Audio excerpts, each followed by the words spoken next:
Mapagpalang umaga po sa ating lahat. Good Morning. morning po at purihin ng ating Panginoon dahil tayo muling pinagsama-sama niya upang siya'y papurihin ng pasalamatan at bigyan niya po tayo ng magandang panahon upang siya'y papurihin. At ihanda po natin ang ating mga sarili at ating mga pusong isipan sa pagsamba sa ating Diyos, sa pag-awit, sa panalangin, sa pagbibigay at sa pagkinig ng kanyang salita. Sa Diyos ang kapurihan at kawalagian. Tumayo po tayong lahat para po sa ating call to worship and open prayer.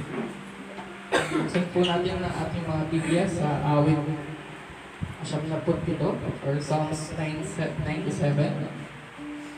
Ito pong sinasabi. The Lord reigns, let the earth rejoice, let the many coastlands be glad. Clouds and thick darkness are all around him. Righteousness and justice are the foundation of his throne. Fire goes before him and burns up his adversaries all around. His lightnings light up the world. The earth sees and trembles. The mountains melt like wax before the Lord of all the earth. The heavens proclaim his righteousness, and all the people see his glory. All worshippers of image are put to shame, who make their boast in worthless idols. Worship him, all you gods. Zion hears and is glad, and the daughters of Judah rejoice because of your judgments, O Lord. For you, O Lord, are most high over all the earth. You are exalted far above all gods. O you who love the Lord, hate evil. He preserves the lives of his saints. He delivers them from the hand of the wicked. Light the sun for the righteous, and joy for the upright in heart.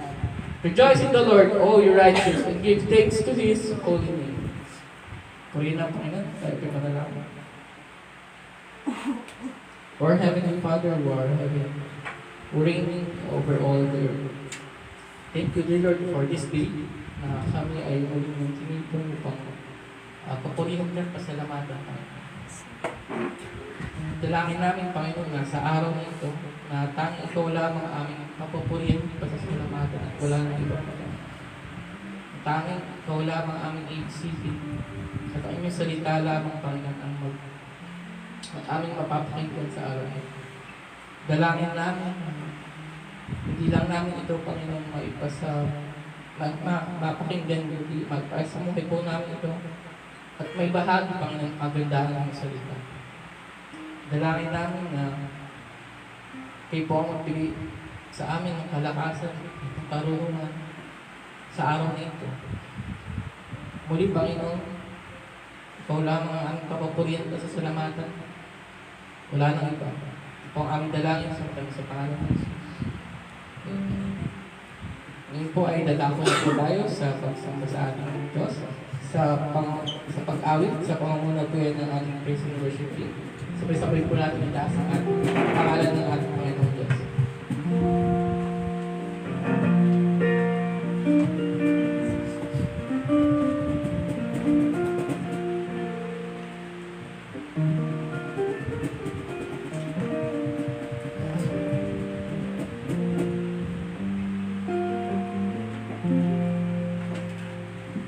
Blessed morning to everyone. Morning. Psalm 97, verse 1 and 2 says, The Lord reign, let the earth rejoice, let the many islands be glad. Clouds and thick darkness surround him. Righteousness and justice are foundation of his throne. Sinasabi ng awit ng Diyos ay napapalibutan ng ulap at kadiliman. Ang kadilimang ito ay hindi kadiliman ng kasamaan, kundi ito'y kadilimang mula sa kahiwagaan, kaluwalhatian, at kapangyarihan na hindi natin maarok. Hindi natin maunawaan ito. Pinahayag sa atin ng banal na kasulatan na ang kanyang pamumuno ay salig sa katarungan at kahatulan. Righteousness and justice are the foundation of his throne.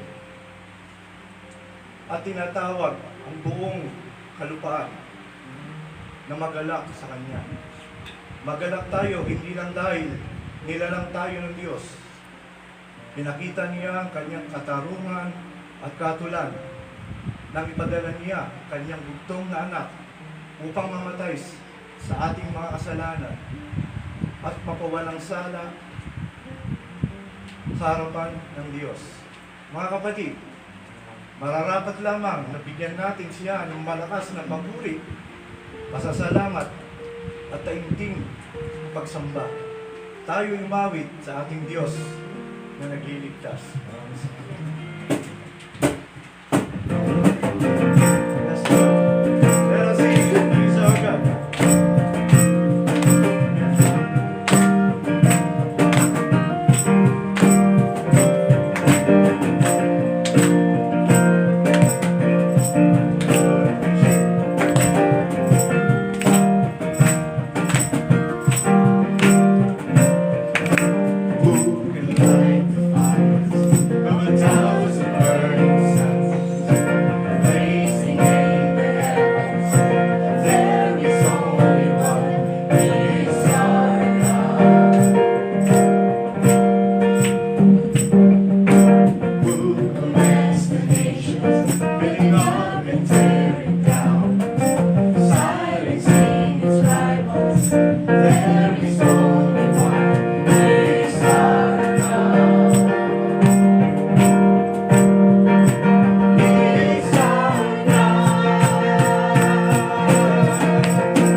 the wondrous mystery. Let us sing. Come behold the wondrous mystery.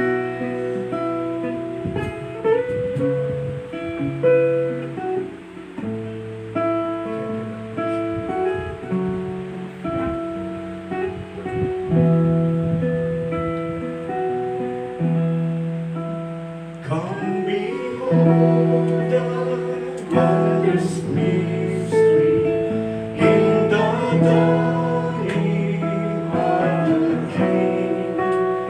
Hear the things of heaven's praises, roaming through humanity.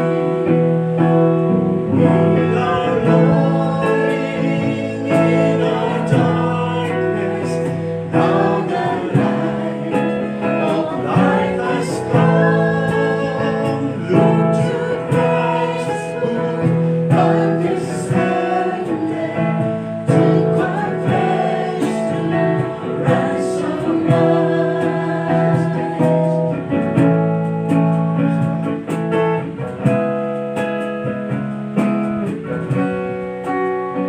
Come behold the wondrous mystery, He the perfect Son of Man. In His weary, in His suffering, never trace nor stain of sin. See the true and better Adam come to save the hell-bound man. Christ the great and sure fulfillment of the law in Him we stand.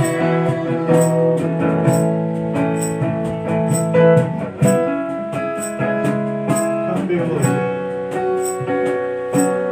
Behold the wondrous mystery, Christ the Lord upon the tree. In the sweat of ruined sinners, as the Lamb victory. Christ, see the price of our redemption.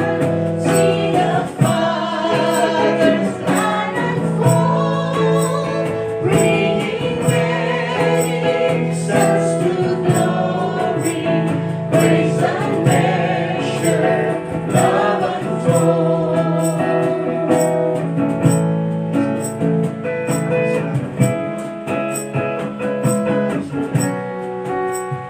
Come behold the wondrous mystery, slain by death, the God of life. What no grave could ever strain Him. Praise the Lord, He is alive. What a foretaste of deliverance, how unwavering our hope. Christ in power, resurrected, as we will be when He comes. What a foretaste of deliverance, how unwavering our hope. Christ in power, resurrected, as we will be when He comes. What a foretaste of deliverance, how unwavering our hope. Christ in power, resurrected, as we will be when He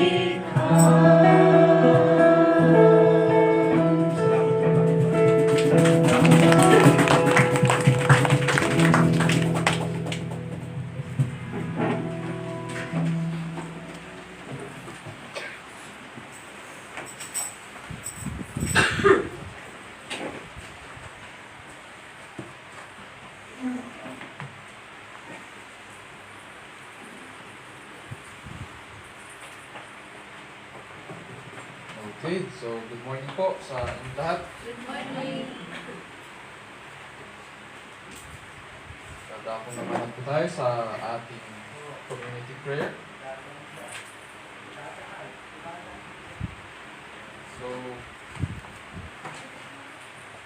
po natin ang ating mga mata. Tutulog po tayo sa ating. Our dear Lord, we thank you once again for granting us another day. Thank you, dear Lord, for your sustaining grace. Has kept us, dear Lord, this past week. And we thank you, dear Lord, that by that same grace, we are gathered once again as one family, one body in Christ. And as we join our brothers and sisters around the world, worshiping you and blessing you. And for this, dear Lord, we thank you, we praise you for your wisdom, for your goodness, for your kindness, dear Lord, toward us. We who were once bound for judgment are now, dear Lord, in Christ, bound for glory. Because of what Christ has done, we have hope. So we are overflowing with thanks, gratefulness, dear Lord, in our hearts. Today, dear Lord, we are thankful for this new privilege so that we can praise your name through songs, and at the same time, dear Lord, we can also bless you as we come before your presence in thanksgiving, in prayer, and in the listening of your word. So we thank you that through this ministry, dear Lord, we are able to learn and at the same time teach, dear Lord. We ask, dear Lord, that you would grant us to be faithful stewards in the Master's vineyard as we continue to abide in our Master, Lord Jesus Christ. We pray, dear Lord, that we would learn from Him, and at the same time, we would minister as well to others wherever you place us, wherever you lead us. We ask, dear Lord, that through this ministry, we would also continue to serve our families, strengthen them, dear Lord, in the faith. And that through this ministry, dear Lord, we pray that you would grow your people in your word.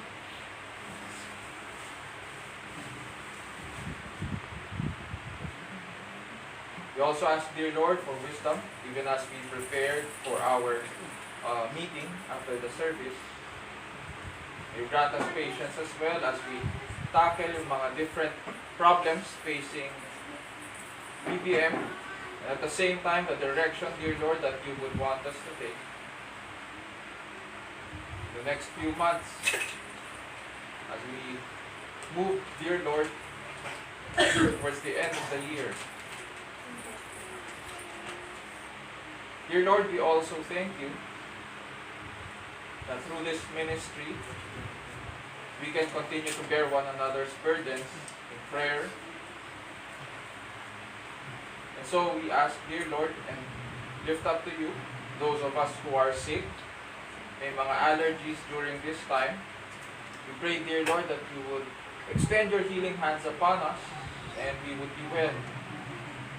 We pray, dear Lord, for while we are thankful, Panginoon, sa magandang weather, at the same time, dear Lord, it also affects us. We pray, dear Lord, that you would help us cope. And that we may move forward, Panginoon, and that we may fulfill yung mga iba't ibang obligations namin in our everyday life. We also pray for those of us who are planning to get their checkups this past week. We pray for Ken as well, para sa kanyang eye exam. And we ask, dear Lord, na maging favorable din yung results. And that kung meron man siyang irritation sa kanyang eyes, we pray, dear Lord, that mag-respond rin, dear Lord, yung kanyang mga mata doon sa mga ipe-prescribe sa kanya. Dear Lord, we also pray for those of us for our students who will be taking their exams. Pray for Jaira, at sa ibang mga students as well who are preparing. We ask, dear Lord, for wisdom. We ask that you would help them na magpatuloy as they face yung different tests sa kanilang buhay bilang mga estudyante. We ask, dear Lord, that they would complete at ma-fulfill nila kanilang mga requirements in school, and they would have something to show, dear Lord, sa kanilang mga learnings at sa discipline that they have chosen sa kanilang buhay. We also pray, dear Lord, for those of us who are may mga plans, dear Lord, sa work, may mga kausap, dear Lord, may mga obligations. We pray that we would be able to fulfill these. We pray, dear Lord, na maging maayos din yung mga usapan. And we ask, dear Lord, that you would help us that through our lives we would show what it means to bear the name of Christ. We pray for Jewel as well sa kanyang application. And we ask, dear Lord, that in accordance to your will, maging maayos, dear Lord, yung kanyang job interview sa Jollibee. Dear Lord, we also pray for our family members na hindi pa nakakakilala sa inyo. And so we lift them up to you and ask, dear Lord, that you would open their eyes, that they would see that, dear Lord, in this world, everything is passing away, and that our hope is only found in Jesus Christ and in Him alone. And so we pray, dear Lord, that you would enable us, because you have given us our families as our first ministry. We pray, dear Lord, that we would be faithful in teaching them, and at the same time in admonishing them, in preaching to them, dear Lord, the gospel of our Lord Jesus Christ.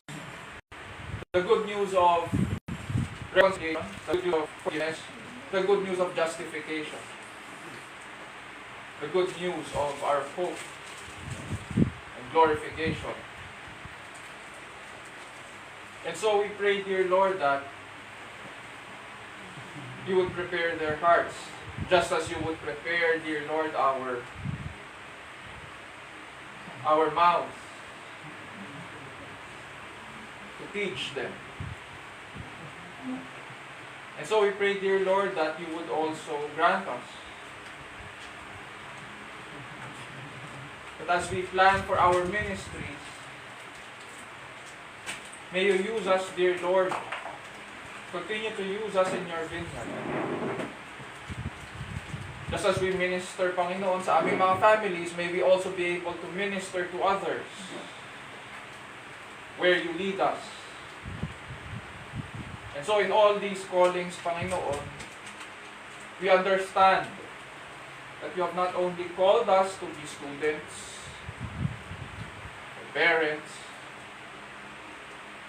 or brothers and sisters, or grandparents, that we are not only employees, supervisors and managers, businessmen, but that ultimately you have called us to be your people, a people holy in your presence, because you are Father in heaven, are holy.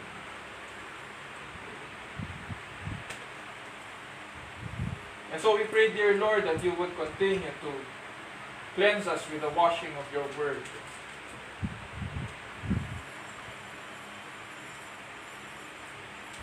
Dear Lord, we also remember today our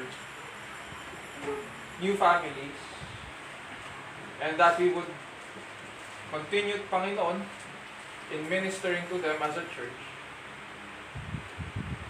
As we continue to teach also, we pray, dear Lord, that you would equip them. Grant them with ears to hear so that they would learn from you in how they would train up their children the way that they should go. And at the same time, how they would establish, Panginoon, their families just as you have intended, dear Lord, families to be. Not as the world wants, but as how you would want your people to be in your kingdom. And so grant us, dear Lord, that desire to follow you. Just as you have called us and made us your own, and that have made us your disciples, followers of the one true King. So we pray, dear Lord, that it would be seen in our lives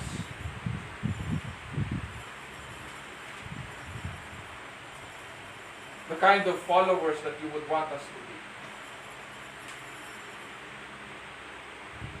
We also pray, dear Lord, for our leaders, whether they be elected or appointed. We ask for that your wisdom would be upon them as they lead our country. We pray, Panginoon, that they would show this sa kanilang mga policies, sa mga programs nila that they are implementing. We pray, dear Lord, that this would help yung mga citizens, just as we know, Panginoon, that you have placed them in power, in positions of power and authority, to be able to protect the people. And so we pray for them, knowing that they are your servants. We pray that they would be able to dispense their responsibilities with faithfulness and integrity. And at the same time, dear Lord, we pray against corruption and abuse of authority.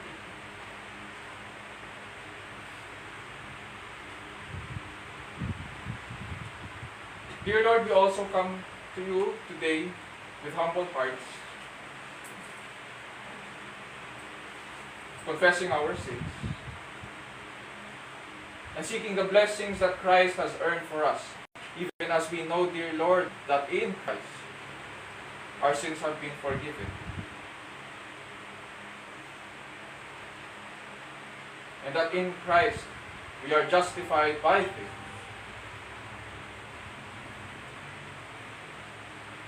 And that in Christ we continue to be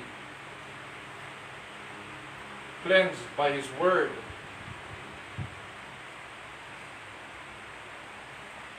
And so we ask, dear Lord, that your Spirit would apply this in our lives, even as we now approach you in awe and in reverence. We pray, dear Lord, that you would open our eyes to the truth. Grant us, dear Lord, to see your beauty and majesty.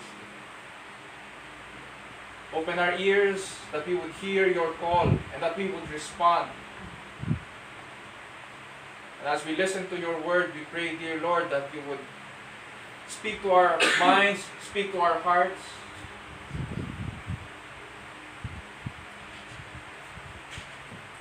Oh, that we would taste and see that the Lord is good.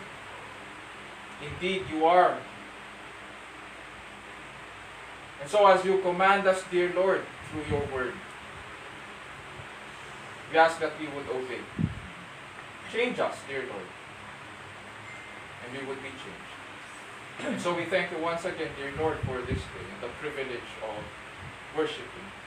And this we pray in Jesus' name, our Lord and Savior. And all of God's people will say, Amen.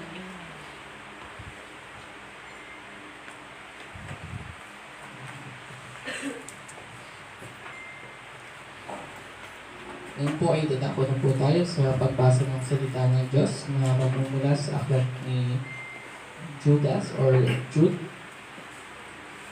So verse 5 and 7. Sa panguna po yan ng ating kapatid na si Brother John Fairbanks. Tumayo po tayong lahat bilang paggalang sa salita ng Diyos.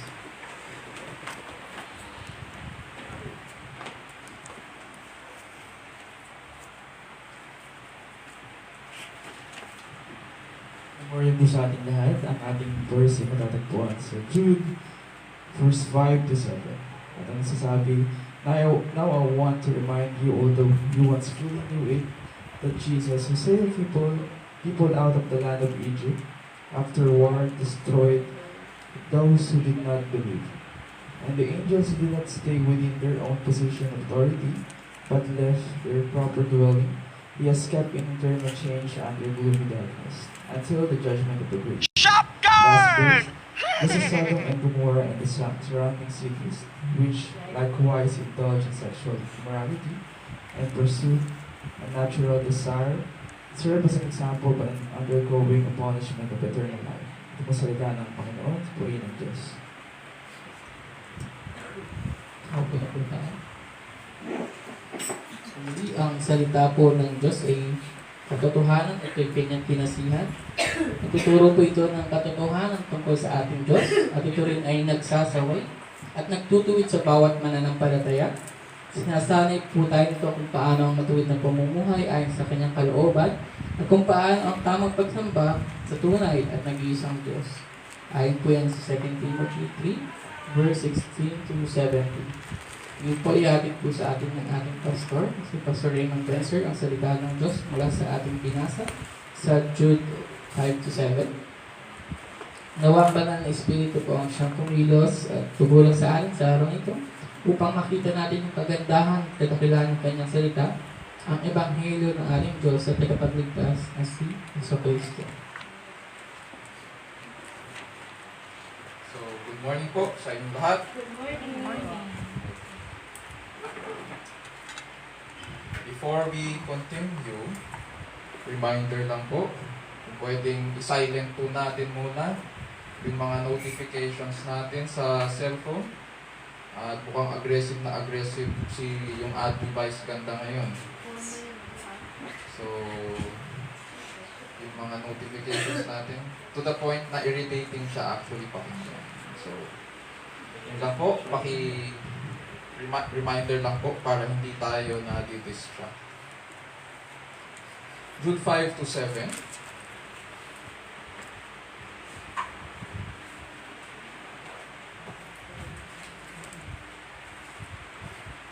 Yan, yun naman pong basahin ko po sa inyo. Sa Tagalog naman po. Jude 5 to 7, ganito po ang sinasabi. Bagamat alam na ninyo, ibig ko ring ipaalala ito sa inyo. Matapos iligtas ng Panginoon ang bansang Israel sa lupain ng Ehipto, pinuksan niya ang mga di sumampalataya sa Kanya. Alalahanin din ninyo ang mga anghel na di nanatili sa kanilang dating kalagayan at kapangyarihan, kundi iniwan ang kanilang tahanan. Sila'y ginapos niya ng di mapapatid na tanikala at ibinilanggo sa pusod ng kadiliman, hanggang sa hatulan sa araw ng pagpuhubog. Alalahanin din ninyo ang Sodoma, Gomorrah at mga karatig lungsod, dahil sa pagkagumon nila sa kahalayan at kamunduhan, sila ay pinarusahan sa apoy na walang hanggang bilang babala sa lahat. And so, ito po ang salita ng Panginoon, purihin ang Diyos. Ang title po ng ating message sa umagang ito ay Reminder of Judgment on False Teachers and Apostates. Reminder of Judgment on False Teachers and Apostates. May kasabihan po tayo. Malamang lahat sa atin narinig na ito. Ang masamang damo, matagal, mamatay. Ano po kaya ang ibig sabihin nito? Matagal mawala yung masamang ugali, okay. Meron pa ba? Ano po yun? Gusto pang pagbaguhin, pero hindi naman na pwede. Ganun ba yun? Okay. Natatandaan ko po nung bata pa ako, siguro mga high school ako, grade school to high school, nung wala pa akong klase nung every Saturday, kaming magkakapatid ay inassign ng dad namin na maggupit ng Bermuda grass doon sa bakod namin. Nung time na yun, nakapunta na si Kuya Owing doon sa bahay ng parents ko. Nung time yung mga nilalakaran at tinatambakan nila ng mga kahoy noon, may Bermuda grass pa yun noon, nung high school ako. Ngayon wala na yun, nilagyan na nila ng bricks eh. Doon sa Bermuda grass na yun, pansin namin, linggo-linggo, hindi matapos-tapos yung trabaho ng paggugupit, bunot ng mga masasamang damo. And napansin ko na pagdating sa masamang damo, hindi pwedeng gupit-gupit lang. Kailangan mong bunutin pati yung ugat. Dapat walang matitira. Kaso ang tendency nga lang doon, pati yung mga paligid, sumasama, di ba? So, pati yung lupa, sumasama. Ngayon, kapag ginupit mo lang yun, mas mabilis pa sila sa Bermuda grass na tumubo. Kahit umaraw, hindi sila natutuyo. Kahit hindi mo yan diligan, nandyan lang yan. Kapag umulan, hindi yan katulad ng ordinaryong halaman, malulunod pa. Diba? Sa sobrang daming tubig. Ang damo, hindi. Tutubo at tutubo lang yan. Kaya umaraw, kaya umulan, nandyan yan. Hindi madaling mamatay o matagal siyang mamatay. Ang church po, bilang katawan ni Kristo, ay tinawag para makipaglaban. Tulad ng paglalaban namin noon sa damo. Inassign kami, ganun ang ginagawa. Ganun yung disiplina na binigay sa amin. So, sanay na sanay po ako na sa ganung klaseng environment. Actually, kaming magkakapatid. Kahit yung ate ko, ganun din ang pinagawa sa kanya. Ang church po, at ang ministry, ay tinawag para makipaglaban. Hindi lamang sa ating mga kasalanan, pati na rin sa mga bulaan at maling katuruan na ikasisira ng gawain ng Panginoon. Ang requirement po para sa pakikipaglaban ay kailangan siyempre alamin natin kung ano yung resources. Alamin mo kung ano yung nasa iyo. Alamin mo kung ano yung kakayahan mo. Diba? Sino dito yung mga nag-ROTC? CAT? Yun, mga CAT, COCC yan. Sa tuwing magsisimula ang magpapatawag ang commandant at magsisimula ang session, laging pinapatawag ng commandant or yung corps commander ang lahat ng mga platoon leaders para bilangin ang alin? Ang bilang ng bawat platoon. Diba? Sasabihin nila, get the strength of your men. Ibig sabihin, bilangin nyo kung ilan kayo dyan. Para malaman natin at meron tayong registry o listahan ng kung sino ang nandyan sa hanay ninyo. Alamin nyo kung sino ang nasa hanay nyo. Alamin nyo kung anong kakayahan ng inyong mga kasama. At ganoon din sa ministry. Ganoon din sa tuwing makikipaglaban, kailangan pag-aralan natin at patuloy tayong mag-training sa salita ng Panginoon. Ngunit hindi natatapos doon ang pakikipaglaban. Actually, beginning pa lang yun. Kailangan din nating kilalanin ang kaaway ng Panginoon. Kadalasan pag pinag-uusapan ang kaaway ng Panginoon, ang napag-aaralan ay tungkol kay Satanas at saka yung mga fallen angels. Pero hindi naman yun lang ang kaaway ng Panginoon. May kaaway ring mga tao ang Panginoon. And from last week, natutunan po natin na ang kaaway ng Panginoon ay tinatawag na mga false teachers, mga bulaan, at mga apostate. Pag sinabing apostate, sila po yung nagsasabi na sila daw ay tumanggap sa Panginoon, ngunit sa kanilang pamumuhay, tinalikuran na nila ang pananampalatayang pinapahayag ng salita ng Diyos. And so in every battle, ang goal ay dapat matapos. Siyempre, pag tinanong mo ang bawat sundalo, sasabihin nilang gusto kong matapos na ito. Bakit? Kasi gusto na nilang umuwi sa kanilang mga mahal sa buhay. At ganun din naman tayo. Bilang mga Kristiyano, bilang mga tinawag ng Panginoon, ang goal natin ay matapos ang ating lakbayin. O matapos natin itong labanan na ito. para makapasok na tayo sa kaharian ng Diyos. Pero hanggat nandito tayo, kailangan po nating maintindihan, kailangan po nating mag-aral. Kailangan po nating kilalanin kung sino yung mga kaaway. At syempre, kailangan gumawa ng paraan. Although hindi sinasabi dito ni Jude, pero obviously, dito sa mga kausap niya, gusto niyang ma-expel sa church yung kanyang mga kaaway dito, yung mga kaaway ng Panginoon.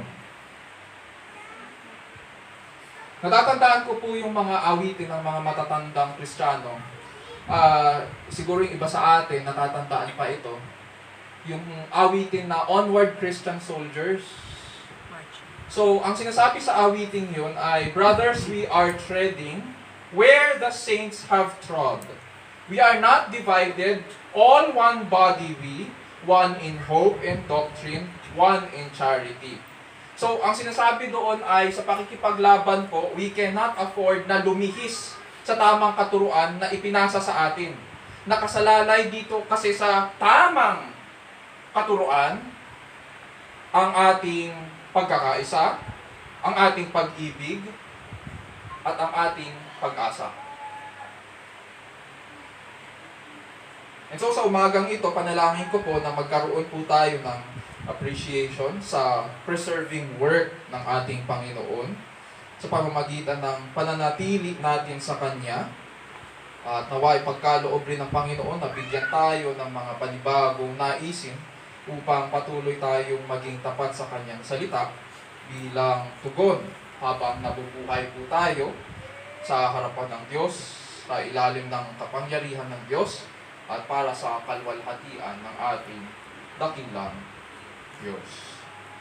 Last week po, tinanong po natin si Jude sa verses 1 to 4, review lang po. How must we minister to victims of false teachers, divisions, and apostasy? Na pag-aralan natin na ang divisions po ay caused by false teachers or false teaching and sin sa loob ng church. It is not, ang division sa loob ng church is never caused by right teaching. Although it can be a byproduct, pero the reason kung bakit nagkakaroon ng division is because mayroong kasalanan at maling katuruan na nananatili sa loob ng church. And so, ano ang tinuturo sa atin ni Jude sa verses 1 and 2? Sa verses 1 and 2, sinasabi niya, comfort our suffering, faithful brothers and sisters by assuring them of God's preservation. Sabi nga niya sa kanyang mga sa kanyang mga leaders or mga kausap niya, those who are the called, yun yung description niya sa kanila. Those who are the called, beloved in God the Father, and kept for Jesus Christ. So ang nag-iingat daw sa kanila ay ang Ama, at para kanino sila iniingatan? Para kay Jesucristo sa kanyang pagbabalik. And so he prays for them that mercy and peace and love be multiplied to them all. Tapos sa verses 3 to 4, sabi niya, we are not only to comfort, but also to exhort our brothers and sisters to stand for the truth. Manindigan sa katotohanan at i-expose ang lahat ng huwad at bulaan. So, kaso para magawa natin po ito, we need to be able to understand the truth. For us to stand on the truth, we need to understand the truth first. Hindi ka maaaring tumindig sa katotohanan kung hindi mo alam ang totoo at tama. At hindi mo rin maaaring sabihin na naninindigan ka sa katotohanan kung hindi mo rin i-expose ang hindi totoo. It's like two sides of the same coin. You need to know the truth for you to be able to stand the truth. And the other side of the coin is kailangan ma-expose kung ano yung hindi totoo. Today, ang titignan naman po natin ay ang consequences ng pagtalikod sa Panginoon. What are the consequences of apostasy? What are the consequences of apostasy? Dito sa verses 5 to 7, makikita natin muli yung personality ni Jude, yung hilig niya sa mga triads or triple expressions. Sa verse 1, sinabi po niya, to those who are called, beloved in God the Father, at saka kept in Jesus Christ. Tapos sa verse 2, sabi niya, I pray that mercy, peace, and love be multiplied to you. Laging in threes or triplets. Dito naman sa verses 5 onwards, makikita natin itong 3 examples ng hatol ng Diyos sa mga tumalikod sa Kanya. Historical examples ang binibigay niya, which leads us now sa verse 5. Buksan natin ang ating mga Bibles sa Jude 5. At ganito po ang sinasabi.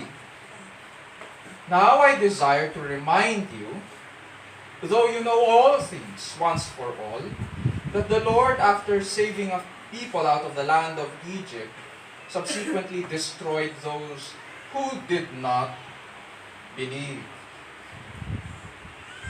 Dito po sa ating passage, sinasabi po ng mga scholars na identical ito sa 2 Peter chapter 2 verses 4 to 12.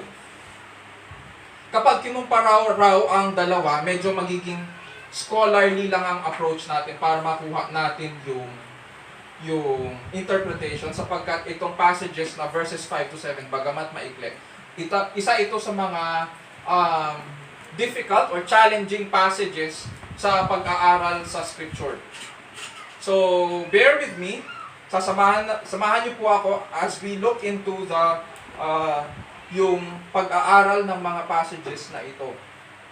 So, sinasabi po ng scholars na itong verses 5 to 7 ay identical sa 2 Peter chapter 2 verses 4 to 12. At kapag kinumpara raw ang dalawa, mapapansin na magkahawig ang dalawang passages. At ayon sa kanila, ang assumption nila, kapag nauna raw na isinulat ni Jude yung kanyang liham, most likely, nakikopya sa kanya si Pedro para isulat ang kanyang liham. Si Pedro po ay namatay noong 68 AD. So, ang nangyari, most probably, naisulat pa itong Jude before that time kung nakikopya sa kanya si Pedro.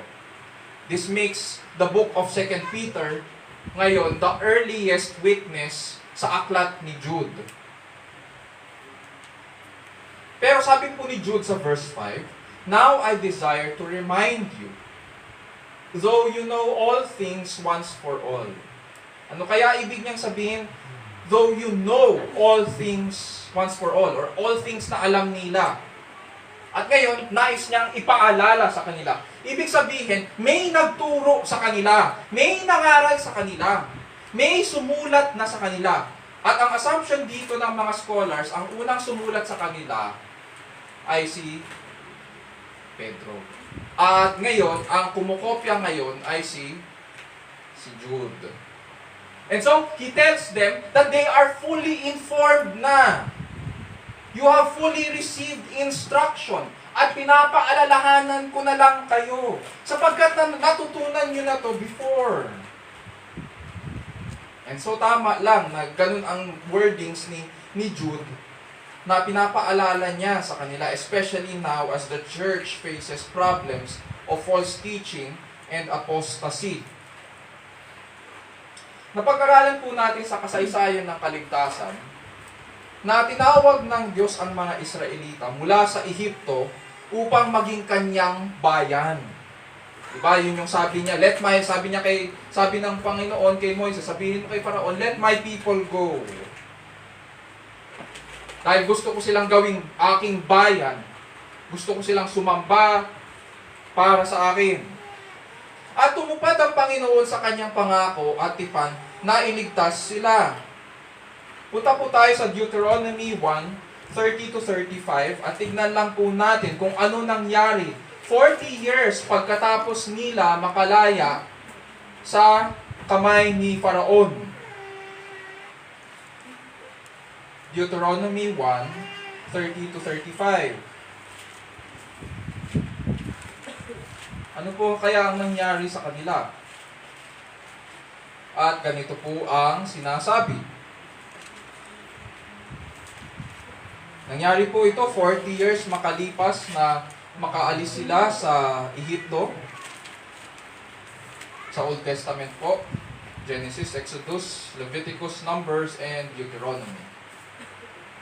Ganito po sinasabi, "The Lord your God who goes before you will himself fight on your behalf, just as he did for you in Egypt before your eyes. And in the wilderness where you saw how the Lord your God carried you, just as a man carries his son in all the way which you have walked until you came to this place. Yung tinutukoy na this place ay sa Jordan na. But for all this, you did not trust the Lord. Yan. May ano na. May admonition na ang Panginoon sa kanila. But for all this, sa kabila ng lahat ng mga pinakita ng Panginoon sa inyo, sa kabila ng kanyang pagliligtas sa inyo, ano daw naging tugon nila? You did not trust the Lord your God, who goes before you on your way, to seek out a place for you to encamp, in fire by night and cloud by day, to show you the way in which you should go. Then the Lord heard the sound of your words, and he was angry and took an oath, saying, not one of these men, this evil generation, shall see the good land which I swore to give your fathers. Pinadala po ng Panginoon ang 10 salot sa Ehipto at nakita yon ng Israel kung paano lipulin ng Diyos ang mga Egyptians. At hinati rin niya ang dagat upang ipakita na makapangyarihan siya sa pagliligtas. Nakita nila lahat yun ng kanilang mga mata. Ngunit, mayroon pa rin hindi nanalig sa Kanya. Kahit paulit-ulit na pinakita ng Diyos ang Kanyang katapatan, nagreklamo pa rin sila laban sa Kanya at nagrebelde. Matatandaan natin yun. Hindi pa sila halos nakakaalis sa ilang, nagreklamo na sila agad. Papatayin mo ba kami dito sa ilang? Mas mabuti na doon na lang kami sa Egypto. Hindi bali alipin kami, at least nakakakain kami ng 3 beses sa isang araw. So sila nakaramdam lang ng konting init at saka konting gutom, sinusumpa na ang Diyos.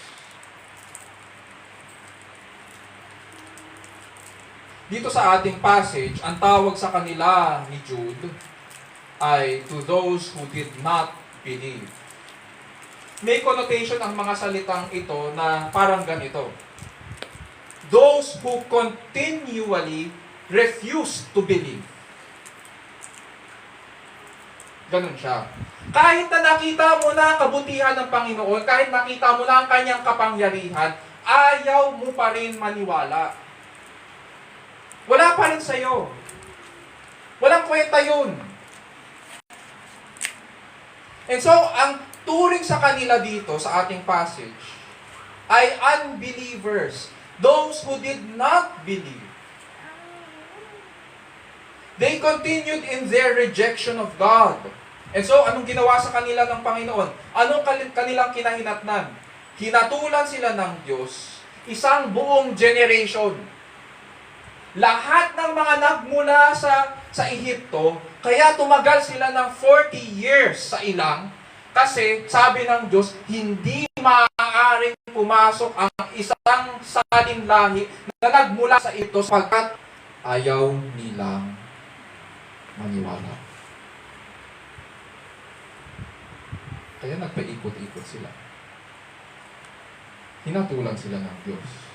Hindi sila makakapasok sa lupang pangako. And so namatay sila sa ilang, malayong-malayo sa bayan ng Diyos.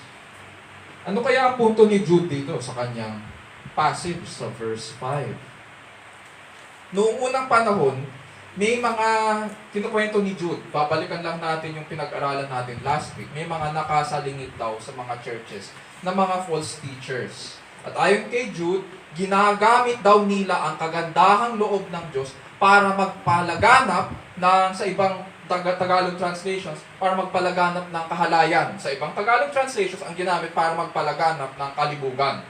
So ginagamit nila ang grace ng Panginoon para magpatuloy sila sa immoralidad. Malamang sinasabi nila, napatawad naman kami sa aming kasalanan at pinalaya kami sa kapangyarihan ng kasalanan. Therefore, walang problema kung mamuhay kami sa kasalanan. Total, pinatawad naman ako, past, present, and future. So, tuloy lang ako. Ang ganong klaseng pag-iisip ay, obviously, hindi ka pinatawad. Babalik ka sa pagkaalipin? Babalik ka sa Ehipto?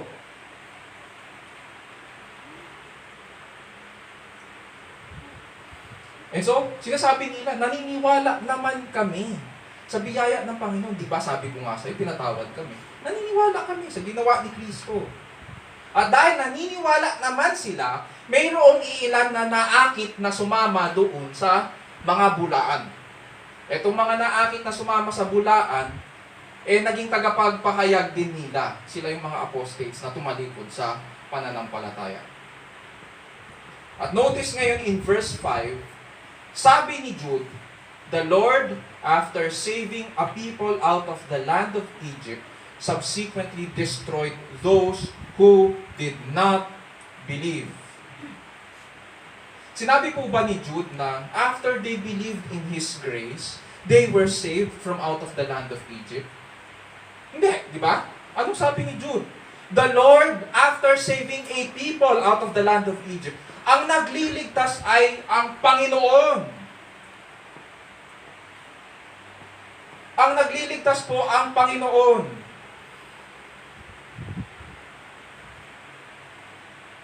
Ngunit dahil ginagamit nila ang kanyang biyaya para sa kanilang kahalayan, katumbas na rin po ito ng pagtanggi sa Panginoon. Ang issue dito, yung kiniklaim nila, naniniwala naman sila. So ano po ba ang pinaniniwalaan? Baka naniniwala sila sa kanilang pinaniniwalaan, which does not make sense anyway. Kung naniniwala ka at sa ikaliligtas, dapat doon ka sa nagliligtas. Sa tunay na nagliligtas. Kaso itong mga false teacher at mga apostate, wala po silang pinagkaiba sa mga unbeliever nung time ni na Moises na lumabas sila sa Ehipto. Wala silang pinagkaiba sa kanila na nilipol ng Diyos sa ilang. At darating rin ang araw na lilipulin din sila sa kanilang pinaggagawa sa lupa. Ano nga yung consequence ng apostasy? Verse 5. Number 1. Destruction will come upon those who profess falsely and rely on their own ability. Destruction will come upon those who profess falsely and rely on their own ability. Mga kapatid at kaibigan, we need to understand that a mere profession of faith does not save us from judgment. Uulitin ko po, a mere profession of faith does not save us from judgment. Hindi porket sinabi mo na nananalig ka kay Kristo, yung pananalig mo ang magliligtas sa'yo sa kahatulan. Ito po ang dahilan kung bakit hindi ako agad naniniwala kapag may nagsasabi sa akin, may nagkakwento sa akin, tapos sasabihin, yung pinaka-conclusion niya, Christian naman siya. Ba, maririnig natin yun Christian naman siya. Minsan makikita niyo ako, blanco ang mukha ko. At aaminin ko yun sa inyo, hindi ako naniniwala agad. Ugali ko po na hindi ako agad-agad naniniwala. Skeptic ako by nature at ganun ang personality ko. Bakit? Kasi sa pag-aaral ko, kailangan ko maging skeptic at pag-aralan at kailangan kong sundutin ang mga bagay-bagay at patunayan kung alin ang totoo at hindi. Ngayon, kung sasabihin nyo sa akin at kukwentuhan nyo ako na may kakilala kayo ganyan, Christian naman siya, pastor naman siya, sasabihin ko na sa inyo ngayon, hindi ako naniniwala agad. Sige, magkwento lang kayo dyan. Siguro iniisip nyo, magkukwento pa kaya kami kay pastor. Hindi ako naniniwala agad. Bakit? Parang ganito kasi ang gusto nating sabihin. Sa tuwing ginagamit natin yung mga salitang yan, yung ganyang klaseng katuwiran, tumanggap naman siya. Pero hindi ko kasi makitaan ng bunga. Kung ikaw mismo, hindi mo nga makitaan ng bunga, bibigyan mo siya ng excuse, gusto mo pa akong maniwala sa'yo. Di ba? Kaya mo nga sinabi, Christian naman siya kasi hindi ka sigurado. Pero gusto mo siya bigyan ng excuse. Iba kung ikaw, ini-excuse mo siya, hindi ka sigurado, ako pa kaya na hindi ko kilala yung tao. So, hindi ako maniniwala. Ang ginagawa po natin, binibigyan natin siya ng excuse. Pero hindi bale, tatawagin ko na lang siya na Christian. Ganyan ang ibig nating sabihin eh. Binibigyan po natin siya ng katuwiran kahit hindi sila nananatili sa tuwid na pamumuhay at pagtanggi sa katotohanan.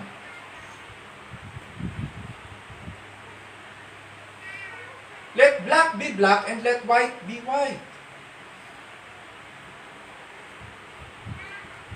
Kahit na ipatalastas pa natin sa buong mundo na Christian siya at naniniwala po siya sa biyaya ng Panginoon, kesyo tumanggap siya, kung namumuhay naman siya sa kasalanan at kasiraan sa pangalan ni Kristo, asa ang pagpapala doon?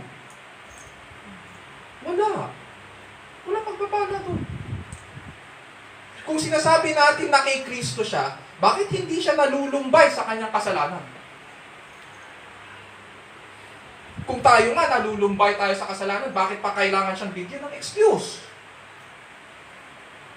Bakit walang pagsisisi? Bakit patuloy pa rin siya sa kanyang pagiging bulaan at sa kanyang panlilindang? Bakit wala siyang commitment and service sa kanyang church? Bakit hindi siya nakakokonsensya sa kanyang ginagawa? At nakakapagtaka kung kay Kristo siya, bakit siya tumalikod?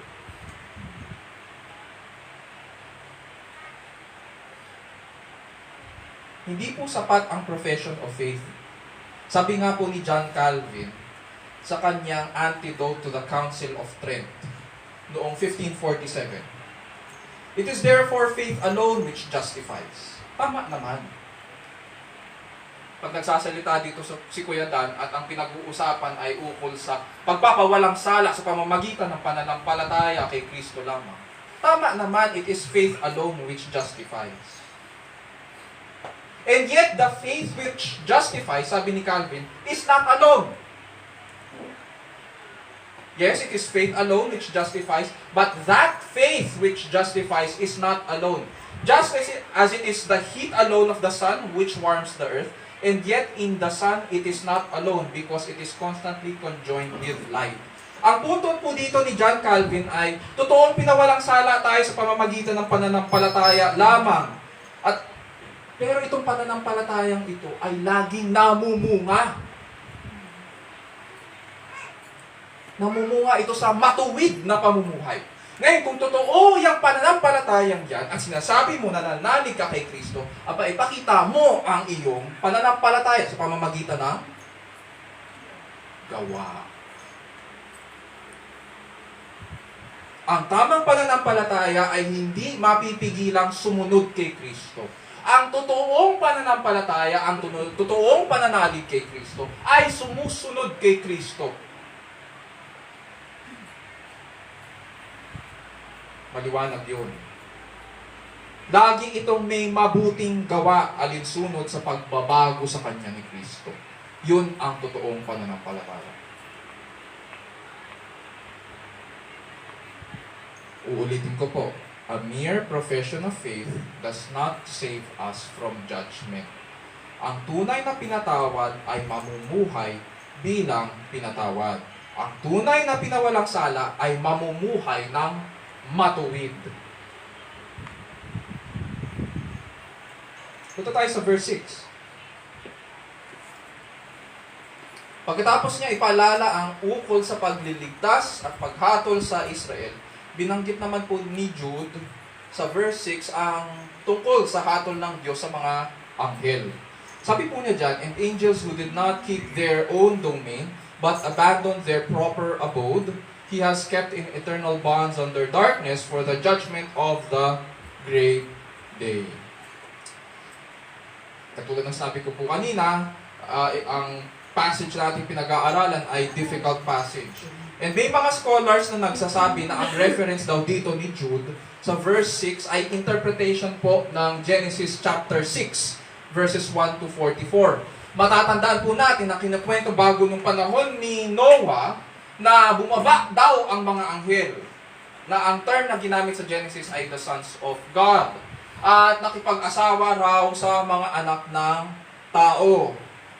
Pero hindi natin mababasa yung doon sa Genesis 6, yung tungkol sa mga anghel. Mababasa po natin yun sa First Enoch, isang apocryphal book. Dahil sa kanilang ginawa, nagkaroon daw sila ng mga anak na higante. Sa Hebrew, ang tawag po ay Nephilim. Pero hindi mo makikita yung interpretation na yun doon. Yung tungkol sa mga anghel at saka daughters of men.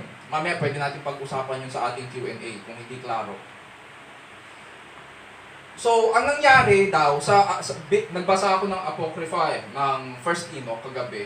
At based dito sa interpretation na ito, ang ginawa daw ng Diyos, nung nakipag-asawa daw ang mga anghel sa mga anak ng tao, nung malaman ng Diyos, pinarusahan niya daw ang mga anghel at ginapos sa kadiliman. At simula noon, ganito ang naging interpretation sa Genesis 6 at dito sa Jude 5. Kaya tayo nahihirapan ngayon. Dahil ito rin ang ginamit na interpretation ng mga early church fathers. Naging tradition na. What do I mean by apocryphal book? Pag sinabi pong apocrypha, it usually refers sa mga aklat na naisulat tungkol sa biblical history at bahagi ng Jewish tradition, pero hindi siya pamantayan ng scripture. Hindi siya pumapasa. So, katulad yan, the Book of Enoch, the Book of Esdras, yung mga books na makikita natin sa Roman Catholic Bible, sa gitna, yun po ay apocrypha. So ngayon, itong Book of First Enoch, yun yung ginagamit nila dito at yun yung dahilan kung bakit tayo nahihirapan. Pero, pag tinignan natin, ano bang sinasabi dito ni Jude? Ang sinasabi, wala siyang sinasabi tungkol sa apocrypha. Hindi niya sinasabi na based sa First Enoch. Hindi rin niya sinasabi na ang First Enoch ay kinasihan ng Diyos. And so, kahit si Yesu Cristo, hindi tinuring na divinely inspired ang Book of Enoch. So, hindi tayo dapat na maging worried sa magiging interpretation dito. Ang sinasabi ni Jude dito ay ito. May mga anghel na tinawag na maglingkod sa Diyos. Maliwanag yun. Ngunit nagrebelde sila. At imbis na maging kontento na pinagpala sila na magkaroon ng kalagayan at kapangyarihan sa langit, at yung iba sa kanila ay nakakaharap pa sa luklukan ng Diyos, ang ginawa ng iba sa kanila, naghangad ng higit doon. At iniwan nila kanilang kalagayan at kapangyarihan. Dahil dito, pinarusahan sila ng Diyos at ginapo sa kadiliman hanggang sa araw ng paghuhukom. Ganun lang kasimple. Yun yung sinasabi ni Jude. So ano ang punto niya rito? Kung kanina, tungkol sa Israel, ang pinag-uusapan at ang punto ay kasi nag-claim sila na naniniwala daw sila. Dito naman, ang pinag-uusapan ay katayuan, status, or privilege. Ano ngayon? Anong punto ni Jude? Tulad ng mga anghel na iniwan ng kanilang dating kalagayan at tinanggihan ng kaloob ng Diyos, ganun din daw ang ginawa ng mga tumalikod sa pananampalataya. They were given the privilege to serve God and worship Him. Pero ano pinili nila? Ang pinili nila ay sambahin ang kanilang mga sarili. Tinawag sila upang magpahayag ng katotohanan at luwalhatiin ng Diyos. Pero anong ginawa nila? Tinanggihan nila yon. Kung ang ginawa nila, mas gusto nilang ipahayag ang kanilang sarili at luwalhatiin ang kanilang mga sarili. Ngayon, kung ang mga matataas na anghel nga ay pinarusahan ng Diyos at isinailalim sa kahatulan, ano pa kaya ang tao na makasalanan? So ano ngayon ang consequence ng apostasy? Pangalawa, so kanina verse 5, destruction will come upon those who falsely profess and rely on their own ability, yung mga mahilig na umasa sa kanilang mga sariling kakayahan. Dito naman sa verse 6, number 2, condemnation awaits those who rebel against God. Condemnation awaits those who rebel against God.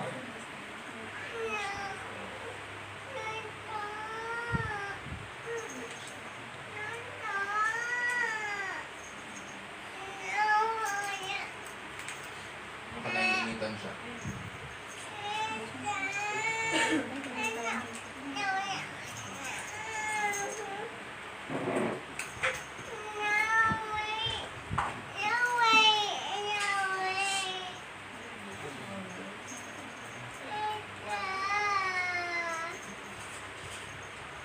Mga kapatid at kaibigan, we need to understand that status itself does not save us from judgment. Ano ibig sabihin nito? Ang bawat kaloob at pagpapala ay may kaakibat na responsibilidad. Ang bawat pagpapala at kaloob mula sa Diyos ay may kaakibat na ministry na luwalhatiin ang Diyos sa pamamagitan nito.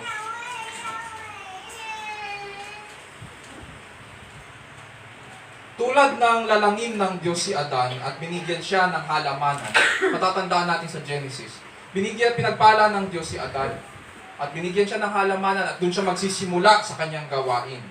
Doon siya magsisimula sa kanyang responsibilidad. Kaakibat ng magandang buhay, kaakibat ng tahimik na buhay, kaakibat ng kasiyahan sa Panginoon, ay ang responsibilidad na alagaan at ingatan ang halamanan. At syempre, palawakin ito para kumalat ang kabutihan ng Diyos sa buong sanlibutan. And so the call to God's people as it was in the past remains the same. It remains the same. Sabi nga ng Panginoong Kristo sa John 15:5, 6 to 10. Alam natin yun, John 15:5.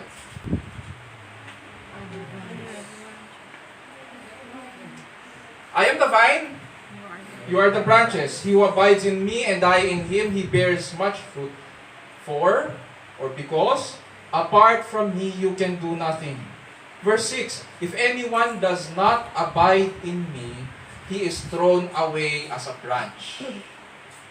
Kung hindi ka mananatili kay Kristo, at kung sino man ang hindi mananatili kay Kristo, sabi ni Kristo, itatapon siya.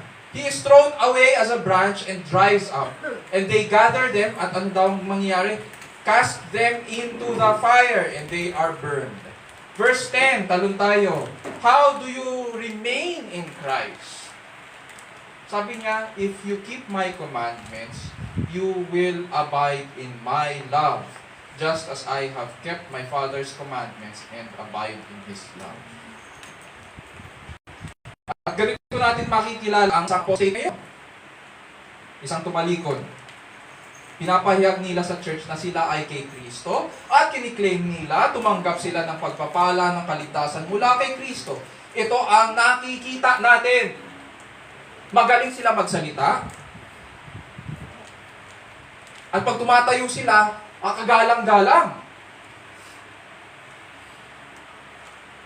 Maganda ang kasuotan. Magaling magsalita. Malumanay. Lahat ng tamang sasabihin ay nagmumula sa kanilang bibig. Yun yung nakikita natin. Pero ano nakikita ng Diyos? Ang nakikita ng Diyos ay isang suwail at pabaya. Hindi sila nanatili sa kanilang dating kalagayan at hindi pinapahalagahan ang responsibilidad na maging tapat sa Kanya. Tatandaan po natin, isa ang requirement ng Diyos sa Kanyang bayan na maging tapat sa Kanya. Time and time again, pinag-aralan po natin ang history of redemption. Yun ang Kanyang required na response sa Kanya. Katapatan. Ngunit itong mga bulaan at yung mga tumalikod sa Kanya, hindi man lang nanatiling tapat sa Kanya at sa Kanyang salita. Mahilig sila sa mga privileges at saka perks ng pagiging Kristiyano. Ano ba ang pagiging perk ng Kristiyano? Ano ba ang mga pagpapala? Yung maipapanalangin ka. Yung may makakausap ka para palakasin ang iyong loob. Perk yan. Privilege yun. Yung may maaasahan kang tutulong sa'yo. Kapag may problema ka sa buhay. Ano pa? Sa panahon natin ngayon, may legal perks. Lumapit ka sa church. Pwede kang ikasal. Ano pa? Pag namatay, meron kang mga kapatid na magko-comfort sa family mo. May perks. Pero ang mga bulaan at saka mga apostate, gusto lang nila itong mga privileges and perks. Pero ayaw nila ang responsibilidad. Ayaw nilang manatiling tapat sa salita ng Panginoon. Gusto nila, sinisira nila ang gawain para mapunta sa kanila ang karangalan. Hinahati nila ang ministry para mapunta sa kanila ang praise ng tao. Ulitin ko, ang tunay na iniingatan ng Panginoon, ang tunay na kanyang iniingatan ay mananatiling tapat sa kanya. Hindi kay pastor, hindi sa asawa ng pastor, hindi sa mga leaders.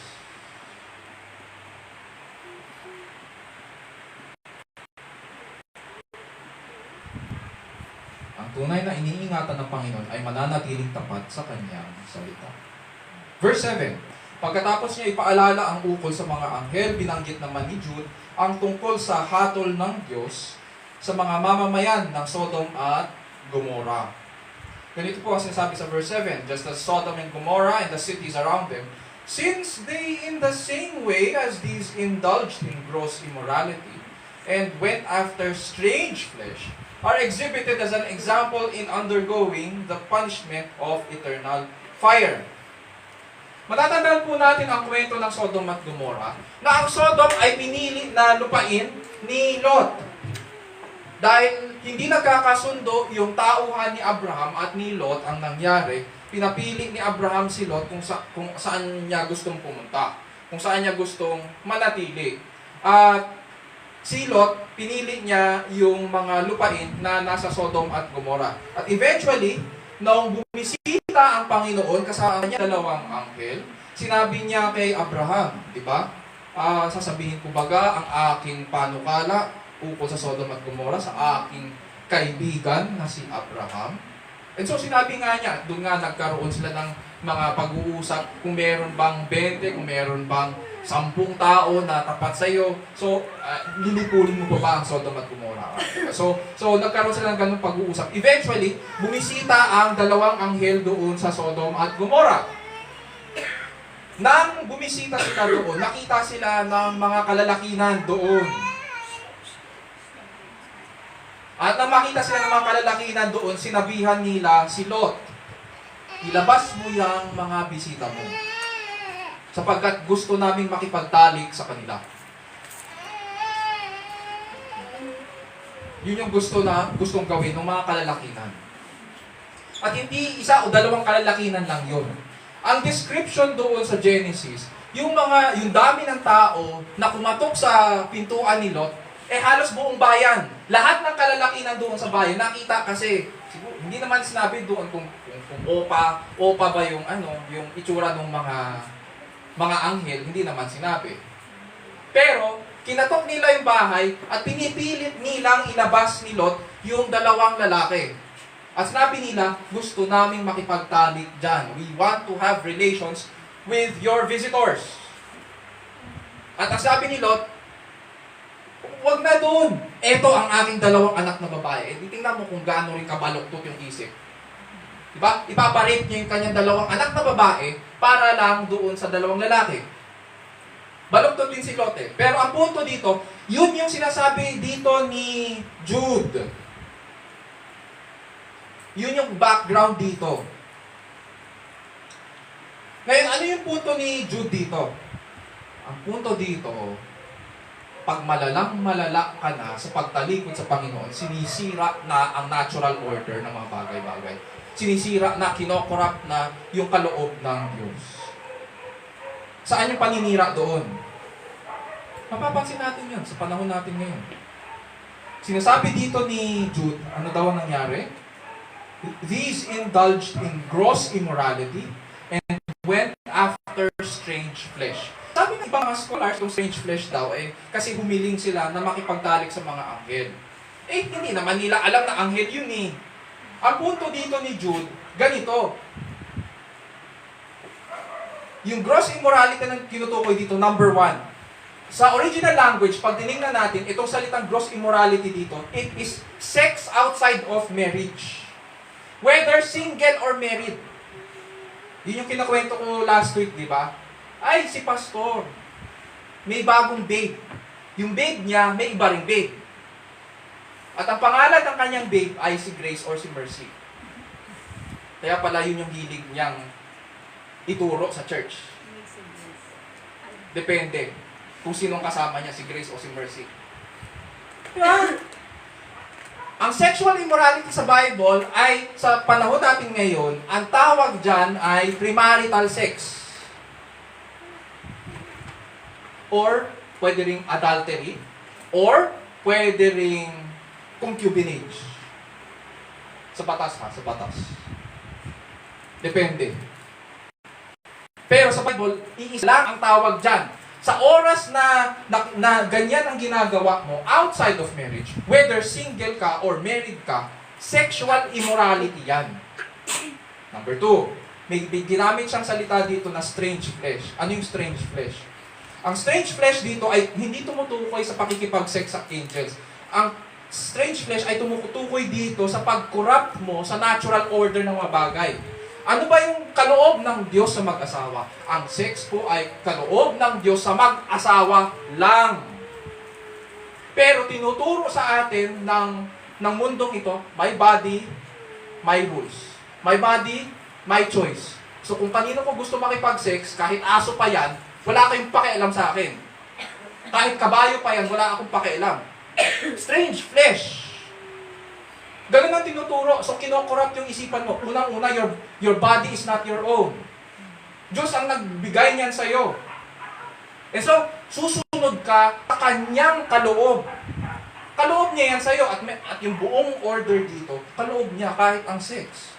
The problem why the church is faced with the problem of sex, it's because many churches are silent about sex. Hindi alam ngayon ng kabataan kung ano ang magiging treatment sa sex. Akala nila, kung ano lang matutunan nila sa kanilang mga kapatid, dyan sa labas, at sa mga noontime shows, sapat na yun. Hindi po. Ang sex katulad ng marriage ay kaloob ng Diyos. Hindi tayo ang nagdi-define niyan. Galing yan sa Kanya at siya lamang ang dapat na magsasabi kung ano ang wastong paggamit niyan. So ano yung strange flesh dito? Yung ginawa ng mga taga Sodom at Gomorrah, ilabas mo yan, yung mga lalaking yan, yung mga opa dyan. Gusto namin makipag-sex sa kanila. So ano yun? Sa panahon natin, anong tawag doon? Homosexuality? Kabaklaan. Diba? Mga kajoklaan at saka mga iba't ibang uri ng kabadingan. Yan yun. Strange flesh. Bakit sinira mo yung natural order? God made woman for man. And ang ginawa niya, ang inuna niya ay ang lalaki para mag-head. Pero anong ginagawa natin sa panahon ngayon? Sinisira-sira natin. Tapos pagdating ngayon sa panahon natin, kailangan mataas ang mga kababaihan, kailangan may karangalan ng mga kababaihan sa lipunan. At ang mga lalaki, anong ginagawa natin sa mga lalaki? Mga lalaki tahimik na lang. Kasi ayaw nila ng gulo. Pero kung hindi tayo kung hindi tayo matututong makipagbunuan sa tinuturo ng lipunan, masisira ang lahat ng bagay. Walang pagpapala doon. Ito. Wala ito sa notes ko. Pero konting counseling. Sa mga balak mag-asawa at sa mga mag-asawa. Hindi masama na mag-away ang mag-asawa. Pero kailangan nandyan ang lalaki para mag-lead. Ang babae, napansin ko, sa pag-aasawa, hindi niya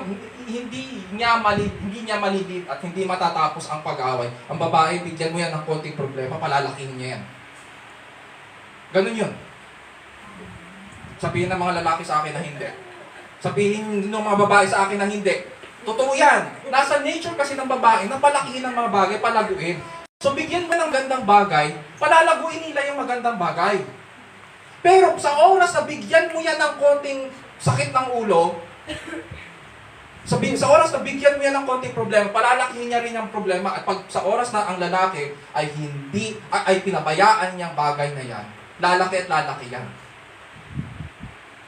Kaya ang lalaki, kailangan ibaba na niya ang kanyang paa at sabihin, tapusin na natin ito, hindi na, ang goal natin ay para magkaintindihan tayo. Hindi para maging pag-away, parang aso't pusa. Wala tayo sa gera. Kasama kita dito sa buhay na ito. Kaya kami nakasama tayo. So kailangan, ang pipiliin nyo lang ay lalaki na marunong mag-lead. Ang mga babae, kailangan ipanalangin nyo na matuto kayong magpasakop. Konting counseling lang. Kasi, ang gagawin ng mundo dyan, kung ang susundin natin ay ang mundo, babaligtarin niya yan. Asan ang pagpapala doon? Binaligtad mo, sinira mo yung natural order. Stage flesh ang kalabasan mo. Anong pinagkaiba mo dito ngayon sa mga ginawa ng mga tao dito sa Sodom at Gomorrah? So sinisira nila ang kagandahan ng kaloob ng Diyos sa mag-asawa at sinisira nila ang kagandahan ng pagkakaayos ng mga bagay-bagay. At ganun ang ginagawa ng apostasy. Pagtalamak na. What is the consequence of apostasy? Number 3. Verse 7. Punishment of eternal fire upon those who corrupt God's good gifts. Punishment of eternal fire. Sabi Jude. They are exhibited as an example in undergoing the punishment of eternal fire. So, punishment of eternal fire pala, number 3, upon those who corrupt God's good gifts. My brothers and sisters in Christ, we already have received God's most wonderful gift in Jesus Christ. He is God's grace to us sinners so that we would be made right with God. And He is God's salvation to us who were once in danger of destruction, of condemnation, and of the punishment of eternal fire. Sa pinakita ng Diyos na awa at habag sa atin, mayroon pa bang mga ngahas na tanggihan siya at ang kanyang gawa? Sadly, meron. Merong tatanggi sa habag ng Diyos. Sila po ang mga false teachers. Sila po ang mga apostates. At pinakilala po ni Jude sa atin ang kanilang mga gawa. Sabi po ni J.C. Ryle, isang Anglican bishop and theologian na nabuhay noong 1900s. Ganito ang definition niya ng tunay na Kristiyano. The true Christian hates sin. He flees from it and fights against it. He considers it his greatest plague. He resents the burden of its presence, mourns when he falls under its influence. Notice, hindi niya sinasabi na ang Christian, hindi niya nagkakasala. Nagkakasala, pero magkaiba ang nagkakasala sa namumuhay sa kasalanan. Magkaiba po yun. Pag namumuhay ka sa kasalanan, binibigyan mo ng katwiran ang iyong kasalanan. And so, ang Kristiyano, hindi binibigyan katwiran ang kanyang kasalanan. He resents the burden of its presence. He mourns when he falls under its influence and longs to be delivered completely from it. Yun ang tunay na Kristiyano. Darating po ang araw na matatapos din ang pakikipaglaban sa ating mga kasalanan at kaaway ng Panginoon. Sa ngayon po, tuloy ang laban. Huwag po tayo padadaig. Huwag po tayo padadala sa mga kasinungalingan at panlilinlang ng mga bulaan at tumalikod. Matagal man mamatay ang masamang damo sa lupa, may naghihintay pa rin na hatol sa kanila. Manatili tayong tapat sa katotohanan ng salita ng Panginoon. Isa-puso po natin ang mga bagay na ito at purihin po natin ang ating dakilang Panginoon. Tayo manalangin. Our loving Heavenly Father, we thank you for your word as it corrects us and admonishes us, dear Lord, to the truth. Thank you because through it, dear Lord, we are taught what is right and what is wrong. We are taught, dear Lord, to say what is true and expose what is false. And so, dear Lord, we pray that you would grant us minds that discern, dear Lord, the light of your truth, the light of your word. And so we pray, dear Lord, that we would continue in these gifts that you have given us. And that in doing so, we pray, dear Lord, that we would grow in it, that we would continue, dear Lord, in our fight against false teachers and false teaching. That we would guard the garden at all costs. So that we would remain faithful, dear Lord, to the end.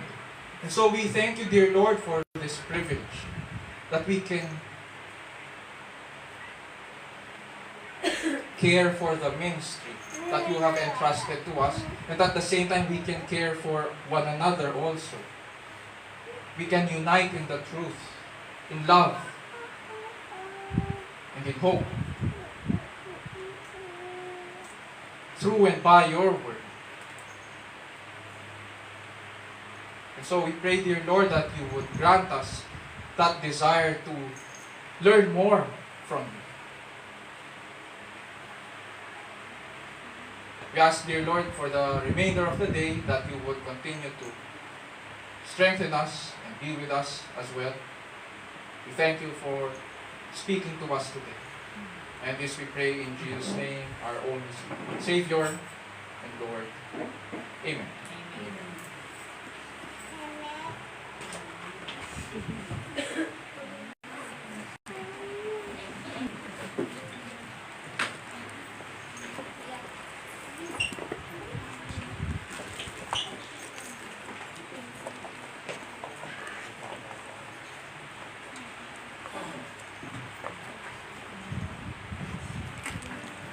Ngayon po ay dadako naman po tayo sa ating mga pagbibigay.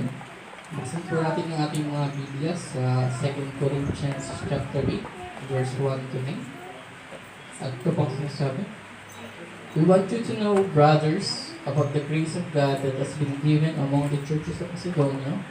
For in a severe test of affliction, their abundance of joy and their extreme poverty have overflowed in a wealth of generosity on their part.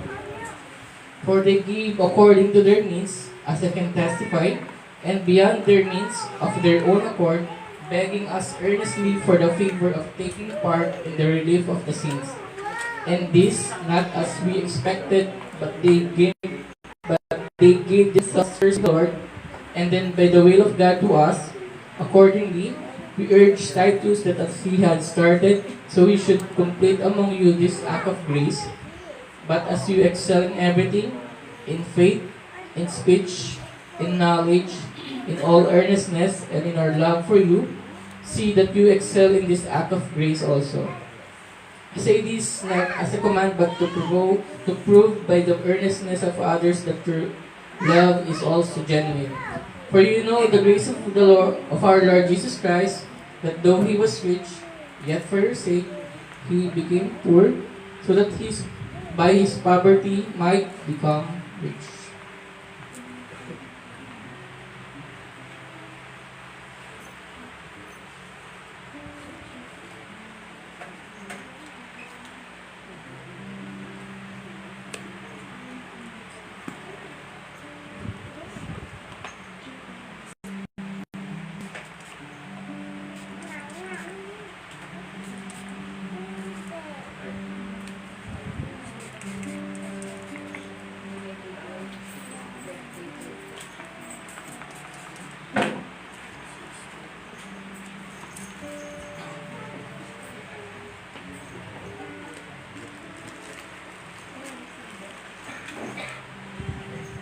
Sabay po tayo na.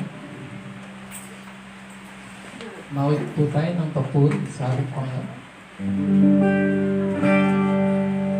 Praise God from whom all blessings flow. Praise Him, all creatures carried out. Praise Him above the heavenly hosts. Praise Father, Son, and Holy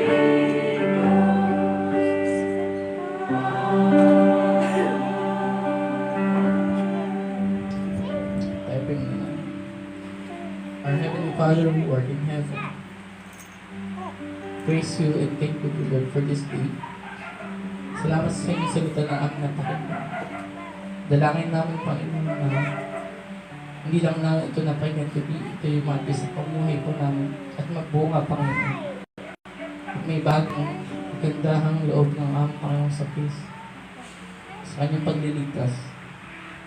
Dalangin namin, Panginoon, na sa aming pagbibigay sa araw nito, hindi lang po namin ito magamit sa pagtulong sa aming mga kapatid na nangangailangan at sa pangangailangan ng iglesia, kundi magamit namin ito unang-una para po sa pagpapalagaan ng salita upang ang mga tupa na hindi pa kasama sa inyong kawan sa pamamagitan ng iyong biyaya at ng iyong plano na sila ay mailapit mo din, Panginoon, sa inyo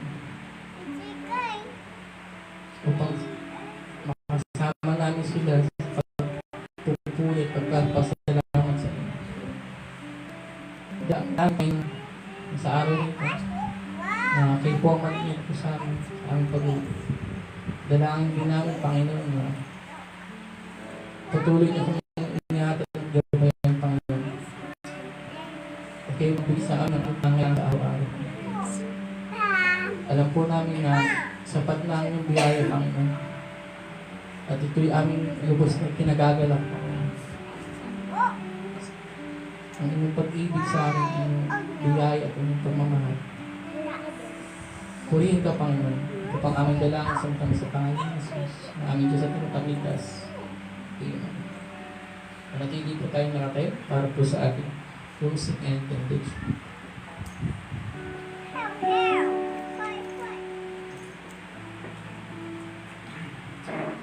Mga kapatid, purihin po natin ang ating Panginoon at tanggapin ang kanyang pagpapala. Now to Him who is able to establish you according to my gospel and the preaching of Jesus Christ, according to the revelation of the mystery which has been kept secret for long ages past, but now is manifested, and by the scriptures of the prophets, according to the commandment of the eternal God, has been made known to all the nations, leading to obedience of faith, to the only wise God through Jesus Christ, be the glory forever. Amen.